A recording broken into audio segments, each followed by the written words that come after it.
Yes, people, what's going on? Welcome to the road trip for Manchester United's game against Everton.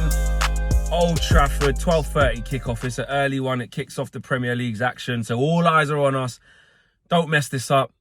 If we lose, I was gonna say it. No, I'm not gonna say it. I'm not gonna say that. But if we lose, we met, like I've said many times, pack up and go home. Pack up and go home. Everton haven't won a game. Haven't won a game in 10. Yeah, they're down the bottom of the table. They don't score goals. But the same with Fulham. They hadn't won at Man United at Old Trafford for like 20, 21 years. And then they came and beat us. So we can't afford to be slipping up against Everton. We really can't. What are Everton going to do? We know what they're going to do. Sean Dyche's ball. It's not hard. It's not hard to predict. The team talk and the preparation for this game shouldn't be difficult. They will defend and be stubborn and be aggressive and be physical. And, you know, on the counter-attack between Dwight McNeil and Jack Harrison, they will look to break quickly, get the ball forward quickly to wide areas and swing the shit out of the ball into the box. For late runners like Decore / Onana, Calvert-Lewin up front, or Beto, whoever it is. Calvert-Lewin hasn't scored in about 100 years as well. Set pieces, you know, whether it's deep in our half whether it's just into our half or whether it's from, you know, outside our box or from corners, what are they going to do? Tarkowski up, Braithwaite up, Onana up, Decore up. We know what it is. Calvert-Lewin / Beto up. So, you know, and the ball coming in from Jimmy Garner probably, who's also got a decent little delivery. So we know what they're going to be on. They're going to be on the low block. They're going to be on sort of trying to frustrate us and stifle us. They've done exactly the same to Man City. Tried to hit them on a break, stay compact, and go from there. So we got to be on it. Obviously, seeing the news from Erik ten Hag about the team. It's going to be too soon for Rasmus and definitely Mason Mount and Aaron Wan-Bissaka and Harry Maguire. But Evans and Rashford are fit, and obviously Amari Forson had to drop out of the squad with an injury too. Not that he would have started or played, but just interesting to hear that for the team news. So, you know, you can't really go negative at home. I mean, you have to be on the front foot. We've got to take the game to Everton, because if we don't, they'll quite happily sit in. Looks like it's going to be Rashford through the middle, but again, against the low block with not much space to operate in, how do we bring Rashford into the equation?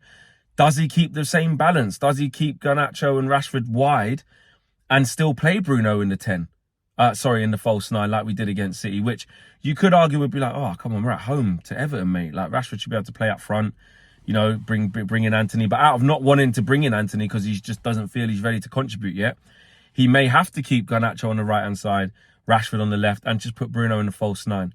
Then it'll be a midfield of Scott, Mainu, and Casemiro. That could easily happen, but I think he'll bring Anthony back in for this game. I just think he'll play Rashie through the middle. I've just got a feeling.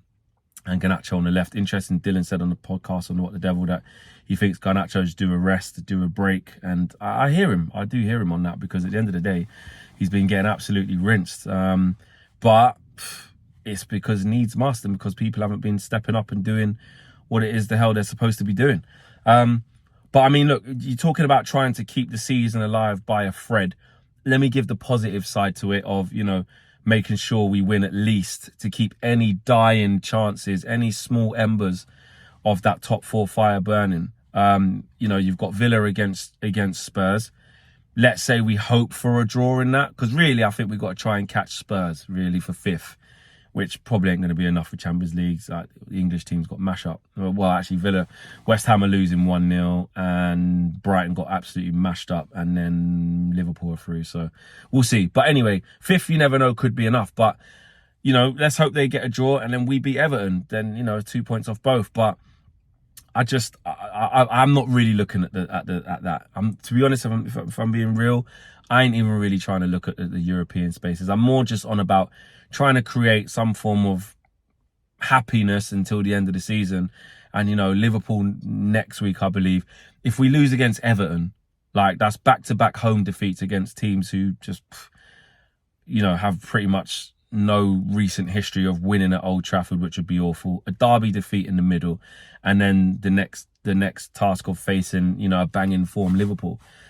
That's going to be a big problem. And that is the reason why there's no other result that can happen tomorrow other than a Manchester United win. There just isn't. I don't care that Rasmus is not back. I don't care that the back four's still a bit shaky. Probably still going to have to play Lindelof left back. Don't care, mate. Like, you have to be getting over the line against them. You really, really do. And also, what you have to be doing is making sure you don't draw as well. Like, a draw's not good enough. I'm not having this whole, like, you know, he ain't got his players and no, like, needs must. Like, get the flipping thing done. Get the job done against this Everton side, because we should be compiling the misery on them. We should be on the front foot. It's back at Old Trafford, a chance to bounce back and keep things tight. But we need big contributions. Like, Rashford's, he's due a goal, man. He ain't scored since what, Wolves? Since the Belfast incident, obviously. Oh, ain't scored since Wolves. My bad. Obviously scoring in the derby. Yes, it was a shit result, and we know that. But hopefully Rashford can take some form of confidence from that and bring it into this game. He scored an amazing goal, even though we got whooped in the end, and he didn't really play too well after that, as did many others. Garnacho needs a good performance. I think he's due a big performance. He's been quite wasteful in the last few games. Not expecting miracles from the kid. It's his first breakthrough season, but, you know, it's a mixture of, you know, probably mental fatigue, obviously physical fatigue, and just him going up the gears and trying to improve. So he needs to have a good game as well. Midfield's going to be interesting because we do have to compete. You know, I know they're not amazing, Everton. They're down the bottom for the reason, but they have got players who will put it about. You know, Amadou Onana, who potentially we're looking at for the summer. He is physical. He can get up and down the pitch. I do doubt his quality. He says the day before, he says that whilst doing a road trip, you know, the day of the game, and saying, no, I don't think he's got much quality. That always comes back to bite you. But, you know, I do doubt his quality sometimes, but he's effective and he's definitely powerful. Decore, he can arrive late, get a few goals, be a bit awkward. You know, Dwight McNeil, decent left foot. Jack Harrison, both footed. Can make things happen, man. You know what I mean? And Calvert-Lewin can't hit a barn door, and it'd just be like us to give him a free open shot. And then the guy scores. So Everton will make it. And every single set piece, you know what they're going to be on. Tarkowski and their man will be up there trying to get on the end of things. So we need to put pressure on them. Hopefully Pickford makes a mistake or something and open up the floodgates quite early. So, yeah, my prediction, I did go with a 2-0. I did go with a 2-0. I'm going to stick with that. But, my God, if it's not, well, I don't care how much we win by, just win. But if it's anything other than a Manchester United win, I swear to you, I'll say that now. I will say that now. I'll be fuming. And I don't want to be like that, because to me, you just may as well throw in the towel. If you're not beating Everton at home and you just lost to Fulham at home as well, in between losing in the derby. It's like, what kind of prep is this for Liverpool? So anyway, smash the like in the video. Remember, today as well, full-time view. Owen will be live. You can call in with him. And also, the reaction outside Old Trafford, we'll have that straight for you as well. So yeah, I'm looking forward to, actually, I'm in Chivas' box today. Chivas. Yes, shout out Chivas. I'm going to be wined and dined in there. But straight after that, straight back to work. You know what I mean? I'm not going to be in there hours afterwards, eating and drinking, straight out to get the reaction off everybody. So yes, take care, guys. See you in a bit. Peace.